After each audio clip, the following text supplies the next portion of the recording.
6 years and 1 day after Adolf Hitler invaded Poland, the most destructive conflict in human history finally came to an end. On September 2, 1945, aboard the USS Missouri in Tokyo Bay, Japan signed the instrument of surrender. The Second World War was over. But victory did not bring answers. No one will ever know exactly how many people died. No one will ever know the name of the first victim, or the last. What remains certain is that the true story of the war is not written in steel and machinery, but in human suffering. This was not simply a war of tanks, aircraft, or warships. Those machines could not move, fly, or sail without people. War was about human beings, people in uniform and people without it. It was about civilians in cities, villages in remote countryside, families hiding in jungles, and sailors drifting in freezing oceans. It was about neighbors turned into enemies, and strangers forced to become allies. For 6 long years and 1 terrible day, hell existed on Earth. When the war began in Europe in September 1939, few imagined the scale of destruction that would follow. Nazi Germany's invasion of Poland marked the collapse of diplomacy and the beginning of total war. Within weeks, Poland was crushed between German and Soviet forces. Europe stood on the edge of disaster. Germany's early victories were swift and terrifying. By 1940, Denmark, Norway, the Netherlands, Belgium, and France had fallen. The German army appeared unstoppable. Blitzkrieg, lightning war, combined speed, firepower, and coordination in ways the world had never seen. Britain stood alone, battered but unbroken, enduring the bombing campaign known as the Blitz. Yet while Europe burned, another war had already been raging for years in Asia. Since 1937, China had been fighting for survival against Japanese invasion. Cities were destroyed, civilians massacred, and entire regions devastated. For the Chinese people, the Second World War did not begin in 1939, it had already been hell for years. By late 1941, the conflict expanded into a truly global war. Japan, driven by imperial ambition and desperate for resources, prepared to strike. Japanese leaders believed their nation was destined to dominate Asia. Early successes fed dangerous overconfidence. Admiral Mato Mugaki described Japan as victory drunk, convinced that destiny favored the empire. On December 7, 1941, Japanese aircraft attacked the American naval base at Pearl Harbor. The assault shocked the United States and stunned the world. Battleships burned, sailors drowned, and hundreds of aircraft were destroyed. Though unexpected, the attack was not entirely surprising to those who understood the rising tension in the Pacific. In China, the news was greeted not with fear, but with cautious hope. For years, China had fought Japan alone. Now, the world's most powerful industrial nation had entered the war. But China's suffering was far from over. In Britain, the reaction was different. Winston Churchill, the British Prime Minister, was spending the weekend at his country residence when the news arrived. That night, he later recalled, he slept the sleep of the just and the saved. He knew that American entry into the war would eventually tip the balance against Nazi Germany. 4 days after Pearl Harbor, Adolf Hitler declared war on the United States. It was a catastrophic miscalculation. Hitler dismissed America as weak, racially divided, and incapable of sustained war. He believed the United States would focus on Japan and leave Europe largely untouched. He was disastrously wrong. On January 6, 1942, President Franklin D. Roosevelt addressed the American people in his State of the Union speech. His message was calm, confident, and resolute. He told the nation that American morale had never been higher. More importantly, he announced production targets that stunned the world. The United States would produce 60,000 aircraft in 1942 and 125,000 the following year. Tens of thousands of tanks. Thousands of ships. These were numbers that neither Nazi Germany nor Imperial Japan could hope to match. Roosevelt understood that this war would not be won by speeches alone. It would be won in factories, shipyards, mines, and railways. He believed deeply in democratic institutions, unlike the dictators he opposed. He governed within the Constitution, mobilizing a free society for total war. To achieve his goals, Roosevelt turned to industry. He created the War Production Board and placed it under the leadership of Donald Nelson, a businessman from Sears, Roebuck and Company. Nelson was tasked with one mission: transform America's civilian economy into the greatest war-producing machine the world had ever seen.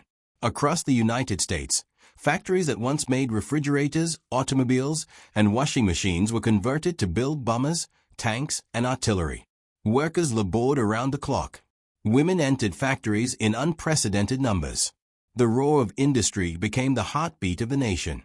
Meanwhile, Japan celebrated its early triumphs. Within months, Japanese forces swept across Southeast Asia and the Pacific, capturing territory at astonishing speed. Their confidence grew, but it rested on fragile foundations. The Second World War had become a global struggle, stretching from the frozen Atlantic to the jungles of Asia, from the skies over Europe to the depths of the Pacific Ocean. In these early months, the Axis powers appeared invincible. But beneath the surface, forces were gathering that would change everything. Industrial power, logistics, and human endurance would soon begin to outweigh early victories and bold ambitions. The war had entered its most dangerous phase, and the worst was yet to come. By the end of 1941, the United States had been pulled fully into a global conflict. The attack on Pearl Harbor made one thing clear: the war was no longer distant. It was now on American soil, and victory would require more than soldiers and guns. It would demand the full mobilization of an entire nation. The question was simple: could America's industrial capacity outmatch the Axis powers, and how quickly could it be done? President Franklin D. Roosevelt understood the stakes. His leadership combined vision, charisma, and a meticulous understanding of industrial and military logistics. Unlike Hitler or Mussolini, he operated within a democratic system, yet he moved with the urgency of a wartime dictator when necessary. To build the machinery of victory, he created the War Production Board, placing Donald Nelson, a senior executive at Sears, Roebuck, in charge. Nelson's task was monumental: convert America's civilian economy into a war machine capable of producing vast quantities of ships, aircraft, tanks, and weapons. The transformation was unprecedented. Factories that had produced refrigerators, radios, and automobiles now churned out bombers and tanks. Shipyards expanded, cranes clanged day and night, and workers labored tirelessly under immense pressure. By 1944, the United States was producing 96,000 aircraft in a single year, more than all Axis powers combined. Tanks rolled off assembly lines every 5 minutes. Every half hour, a new airplane was completed. Every week, an aircraft carrier launched. This industrial output became a weapon more powerful than any single soldier or general. America's manufacturing might would soon prove decisive, but the road was not without danger. Across the Atlantic, German U-boats launched a relentless campaign against Allied shipping. Early in 1942, these submarines prowled the east coast of the United States, sinking merchant vessels and instilling terror among sailors. Germany called this campaign Operation Drumbeat, nicknamed the Second Happy Time, and it threatened to sever the vital supply lines keeping Britain alive. The Battle of the Atlantic was the longest and most critical naval campaign of the war. For Britain, an island nation heavily reliant on imported goods, every convoy mattered. Before the war, Britain had landed 68 million tons of imports annually. By 1941, that number had plummeted to 26 million. Essential commodities, from food to fuel, were threatened. Winston Churchill admitted that U-boats were the one danger that truly frightened him, and he feared that Britain could starve even before the Luftwaffe could destroy its cities. German submarines were terrifyingly effective. From July to October 1940 alone, 282 Allied ships were sunk, totaling nearly 1.5 million tons of merchant shipping. Sailors faced the horror of icy waters, violent storms, and the suddenness of death. Rescue was perilous. Lifeboats were launched amid crashing waves, and many ships' crews never survived. The human toll was enormous: nearly 100,000 lives lost, shared almost equally between merchant sailors, naval forces, and U-boat crews. The Allies responded with convoy systems, grouping merchant ships together under naval protection. This reduced efficiency. Ships moved at the speed of the slowest vessel, but it forced U-boats to face armed escorts rather than preying on lone targets. Over time, technological advances tipped the balance.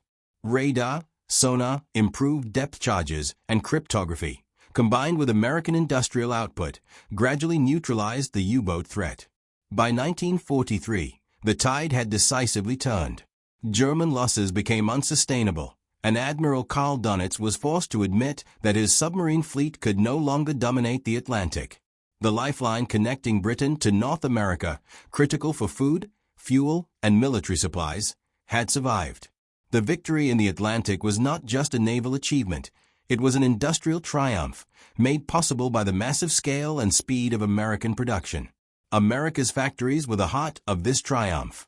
Dockyards that had produced 794,000 tons of shipping in 1941 expanded to 21 million tons over the next 3 years. 18 shipyards alone produced 3 14,000-ton cargo vessels every single day. Aircraft production soared from 2,141 in 1940 to 96,318 in 1944. Tank production also exploded, ensuring that the Allies could replace losses quickly and equip new armies for offensive operations. Workers across the country understood the urgency.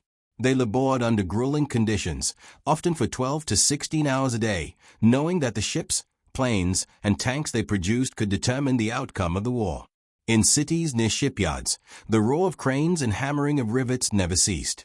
The effort was not without sacrifice. Accidents were common. Fatigue was relentless, yet morale was bolstered by the knowledge that every piece of equipment built, every ship launched, was a blow to the Axis powers. Meanwhile, the human cost of the Battle of the Atlantic extended far beyond the crews at sea. Civilians in Britain endured shortages, rationing, and anxiety over shipments that never arrived.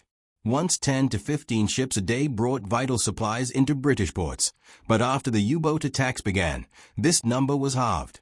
Food shortages led to legislation controlling bread, onions, and other essentials. Communities adapted to substitute ingredients and ration staples, showing resilience in the face of logistical warfare. The battle also revealed the limits and horrors of war at sea. Submarine crews lived under constant tension, confined in steel tubes with poor air and no room to move. U-boats were not true submarines by modern standards. They had to surface often, making them vulnerable to air attack. Of the 830 U-boats sent on operations, 696 were lost, and over 70% of all U-boat crews did not survive. The Germans paid an enormous human price for every Allied ship they sank, and by 1943, the returns on U-boat operations had become tragically minimal. By the end of this period, America's Industrial Revolution for war had transformed the Allies' strategic position. U-boats were contained, convoys were protected, and Britain's supply lines survived. American factories, shipyards, and workers had provided the essential backbone for a war that could no longer be won by speed alone. The Allies were beginning to take control, not just on the battlefield, but in the factories, on the docks, and in the minds of those who understood that industrial power could decide the war. In these years, the global conflict became truly total. It required not only soldiers on the front lines, but citizens contributing at home, engineers designing weapons, and factory workers building the tools of victory. The stage was set for the next phase, a war in the Pacific, the clash of empires, and the eventual turning of the tide that would lead to Allied victory. While the industrial strength of the United States began to reshape the balance of power in the Atlantic, the human cost of the war in occupied Europe escalated to horrific levels. The machinery of destruction had moved beyond the battlefield. It now targeted civilians with a precision and brutality that was unprecedented in history. In January 1942, Adolf Hitler addressed the Nazi Party from the Berlin Schwarz Palace. On the 9th anniversary of his rise to power, he declared, with chilling clarity, that the war would not end as others imagined. For Hitler, victory meant the complete annihilation of the Jews. This was not empty rhetoric. The genocide had already begun in Poland, the Soviet territories, and in ghettos across Eastern Europe. Walls divided cities. Families were confined to tiny, overcrowded rooms. Sanitation was virtually non-existent. Disease and starvation became everyday companions. In Warsaw, Jews were forced into cramped living quarters. Maria Fishman, a survivor, recalled how entire families slept in shifts because one room had to accommodate so many. Food was rationed to levels designed to kill slowly. The Nazis determined the caloric intake of every group. Germans received roughly 2,100 calories per day, sufficient for survival and health. Poles were given only 600 calories, a meager portion barely enough to sustain life. Jews, the targets of Hitler's genocidal policies, received a paltry 300 calories. Often, only half of that was edible. The rest was discarded as inedible or spoiled. This calculated starvation, this deliberate deprivation, was intended to remove those deemed unworthy of life. Medical care was non-existent. Whatever medicine existed had to be hoarded and rationed. Venturing outside the ghetto without authorization was a death sentence. Children, the elderly, and the sick faced neglect, beatings, and execution. For millions, the slow death of starvation was combined with daily terror, creating a society under constant fear. This was the face of Europe outside Britain, which, despite severe shortages, was still able to survive. In Germany-occupied countries, the situation was far worse. The disruption of maritime supply lines, blockades, and occupation policies meant that millions of civilians were reduced to hunger, disease, and death. The Nazis employed systematic policies of racial hierarchy, making sure that food, resources, and protection went to those considered superior, while the rest were left to perish. Starvation was weaponized. Every meal ration, every restriction, every bureaucratic edict was designed to suppress and control. Beyond food, the Nazis implemented a strategy of terror and humiliation. Poles, Jews, Romani people, and other targeted groups were subjected to arbitrary executions. Concentration camps were expanded. Ghettos became killing grounds where survival was a daily struggle. The streets were patrolled by SS and local collaborators. Families were torn apart. Children were hidden in attics or smuggled to safety where possible, but many were caught. Death came swiftly for those who failed to comply. Racism was not only an instrument of domestic policy, it was central to Nazi ideology and to military strategy. In occupied territories, the Germans systematically dehumanized civilians, treating them as subhuman labor or disposable resources. This ideology extended into military planning. The war was no longer just about defeating armies. It was about exterminating entire peoples. Millions of innocent lives became casualties, not of bombs and bullets alone, but of a deliberate, calculated campaign of oppression. Meanwhile, in Britain, the war was experienced differently. Civilians endured rationing, shortages, and anxiety, but survival remained possible. Rationing of bread, meat, sugar, and other essentials became a daily reality, yet the British population adapted. Public morale was tested but not broken. The contrast between occupied Europe and Britain highlighted the deadly efficiency of Nazi policies elsewhere.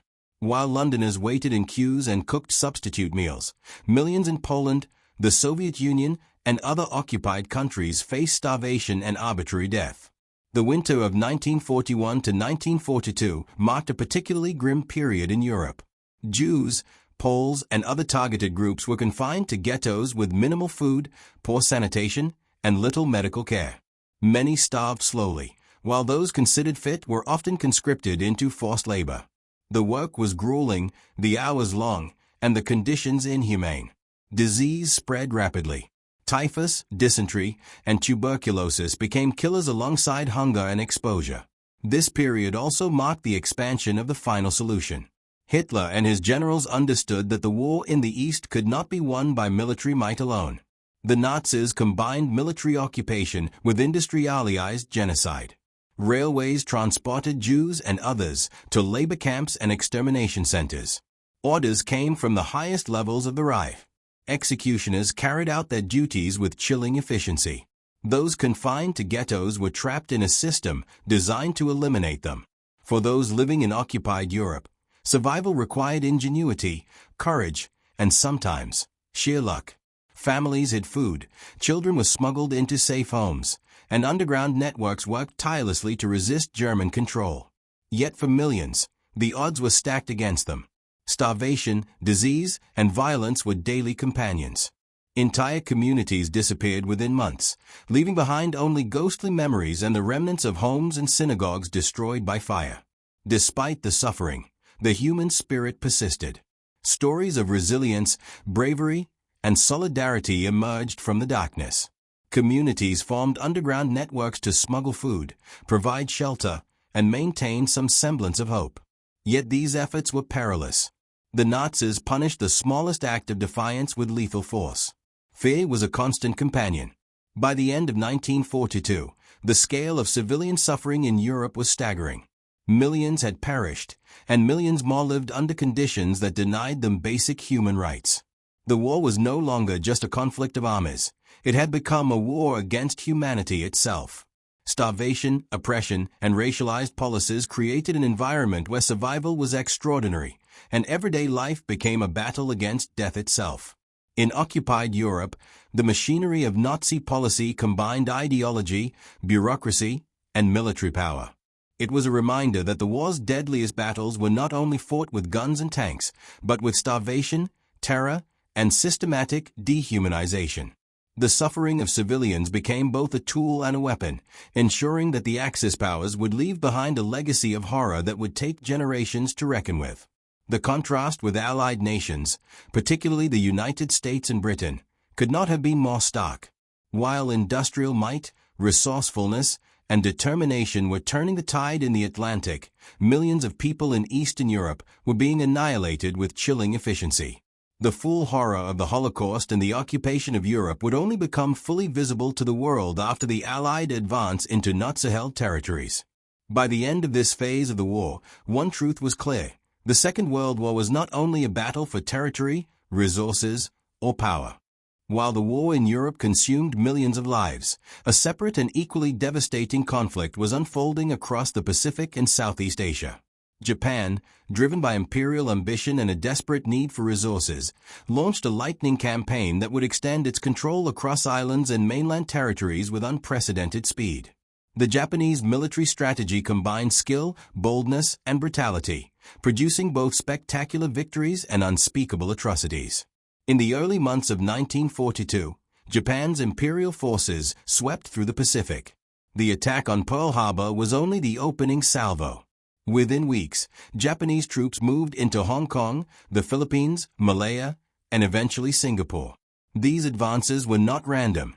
They were carefully calculated to secure critical resources. Malaya, for instance, produced nearly 38% of the world's rubber and almost 60% of its tin.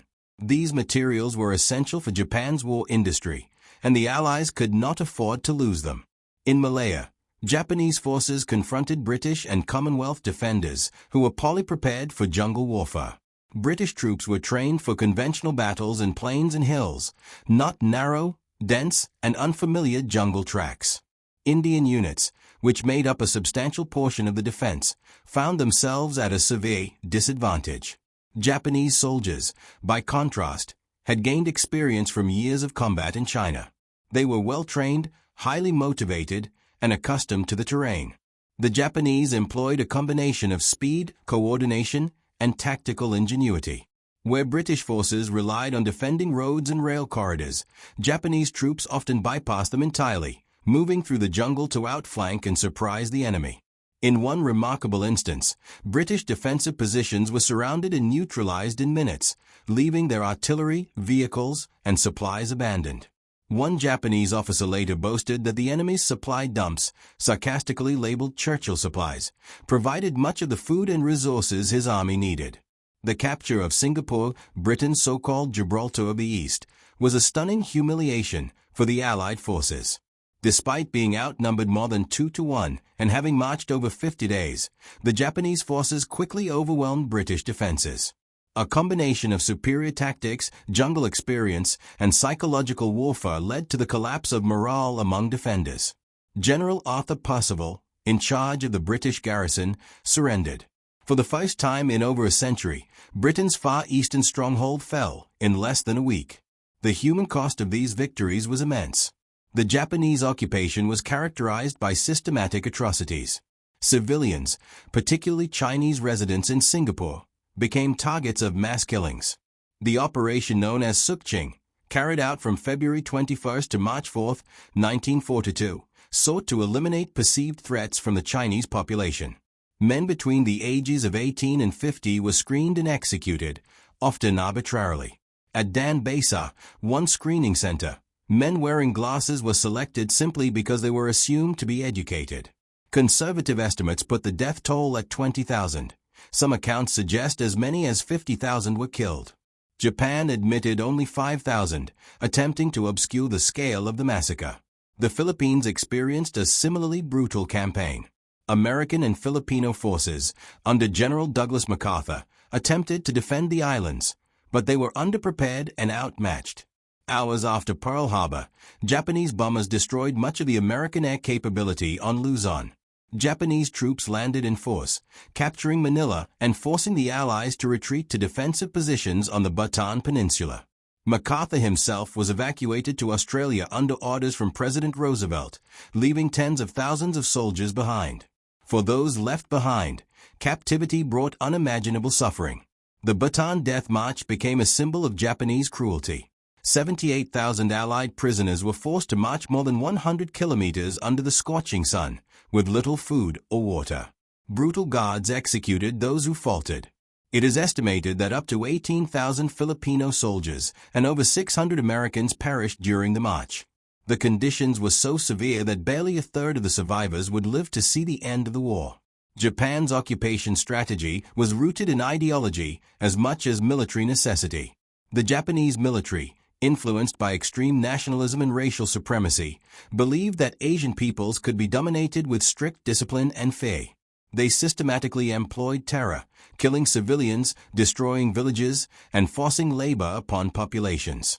Resistance was met with swift and often lethal retaliation. Entire communities were punished for the actions of a few.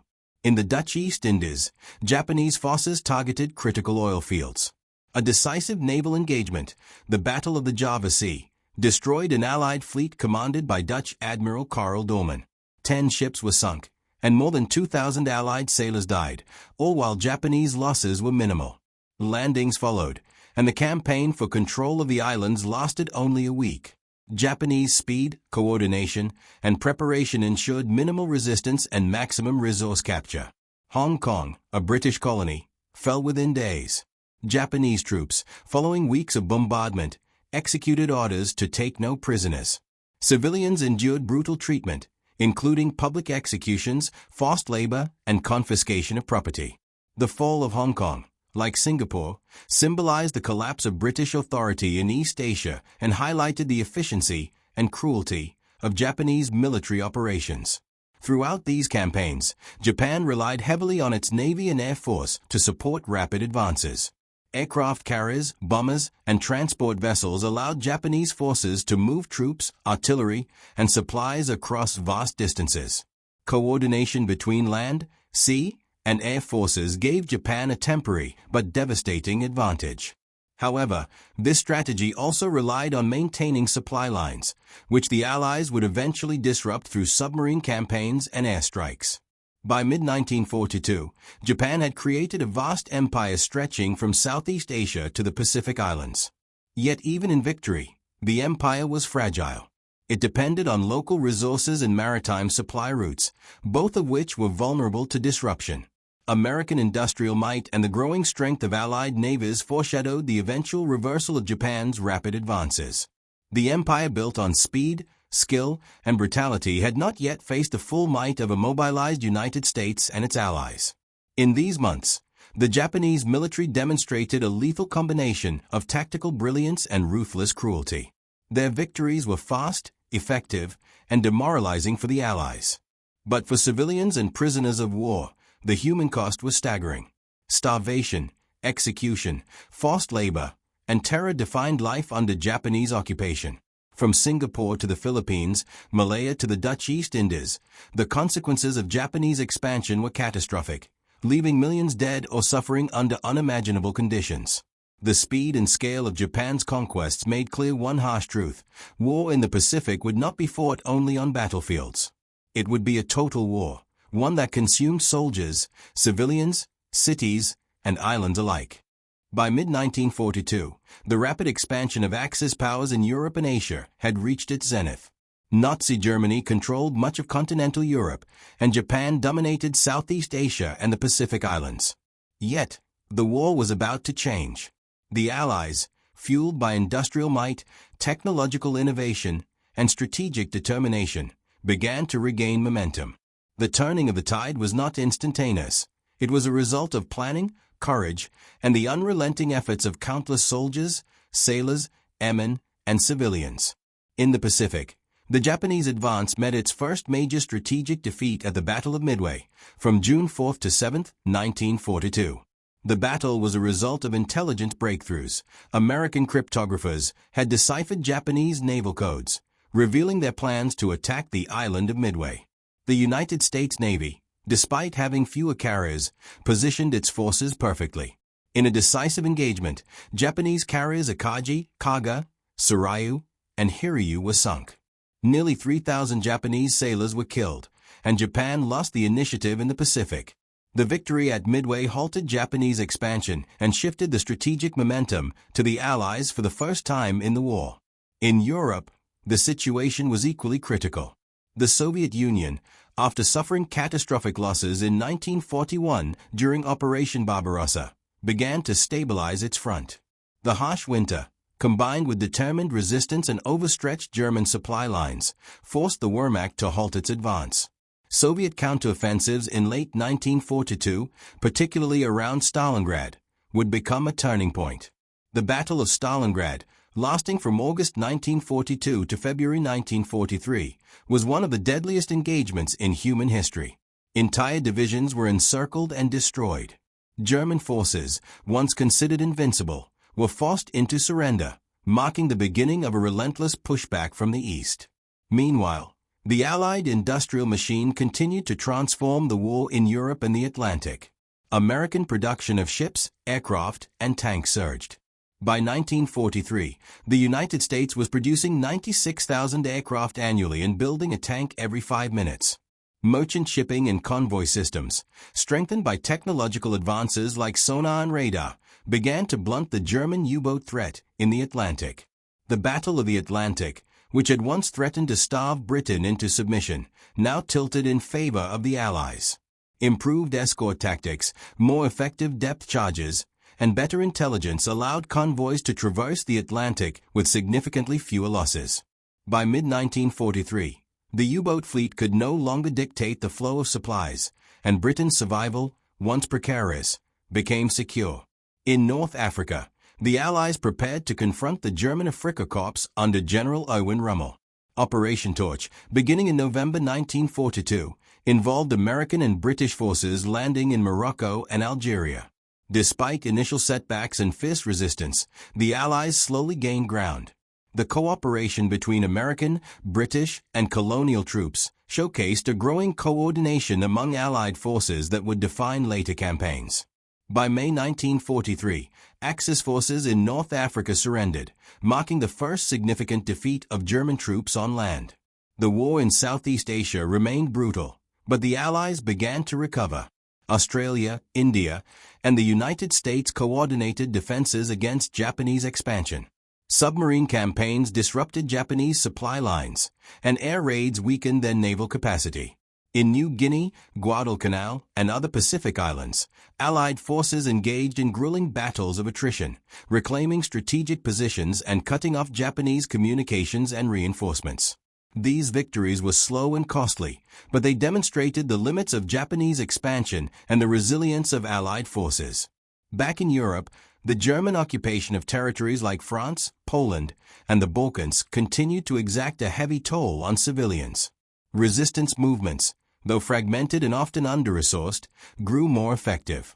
Partisans in Yugoslavia, the French resistance, and Soviet underground networks carried out sabotage operations, gathering intelligence and supporting advancing Allied forces. Civilians, still enduring rationing, bombings, and occupation policies, played a critical role in sustaining these movements. Their courage often went unrecorded, but their impact was undeniable. By the end of 1942, the war had reached a turning point. In the Atlantic, convoys were increasingly protected. In North Africa, Axis forces had been pushed back. In the Pacific, the Japanese advance had been halted at Midway and Guadalcanal. On the Eastern Front, the Red Army had stopped the Wehrmacht at Stalingrad. The Allies had begun to exploit the combination of industrial capacity, strategic planning, and military skill to reverse the Axis gains. Yet, the cost of these reversals was enormous. Millions of soldiers had died. Civilians across Europe, Asia, and the Pacific had suffered from starvation, forced labor, and systematic atrocities. Cities were destroyed, economies disrupted, and entire societies traumatized. The war had entered a phase where the human cost was staggering, but the momentum had shifted. The Axis powers, previously seemingly unstoppable, now faced an industrial, military, and moral challenge that they could not overcome indefinitely. The strategic lessons of this period were profound. Industrial capacity, intelligence gathering, and coordination between land, sea, and air forces proved decisive. The Allies demonstrated that even against an enemy initially stronger in certain theaters, systematic production, logistics, and planning could achieve victories. At the same time, the human dimension of the war, the courage of civilians, the resilience of soldiers, and the sacrifices of those under occupation remained central to understanding the full scope of the conflict. By the close of 1943, the war had become a truly global struggle. The Allies had stabilized fronts in Europe, halted Japanese expansion, and demonstrated that victory, while not yet assured, was possible. The turning of the tide was not a single event, but a combination of battles, intelligence breakthroughs, and sustained production that collectively set the stage for the liberation campaigns of 1944 and beyond. From the Atlantic convoys to the jungles of Southeast Asia, the war was no longer a story of Axis conquest. It was a story of Allied resistance, recovery, and resolve. The sacrifices of the war years 1941 to 1943 would not be forgotten. The battles fought, both on the front lines and behind enemy lines, laid the foundation for the eventual defeat of the Axis powers. While Europe reeled from the brutality of occupation and the Pacific endured Japanese expansion, the Allies had proven one critical fact: industrial strength, strategic coordination, and human courage could turn even the darkest days of war toward eventual victory. By the end of 1943, the narrative of the Second World War had shifted. The Axis powers, once dominant, were now defending the territories they had captured. The stage was set for the Allied counteroffensives in Europe, the liberation of occupied territories, and the eventual end of the war. Millions of lives had been lost, countless civilians had suffered, and the world had been reshaped by 6 years of unprecedented conflict. But the first steps toward victory had begun.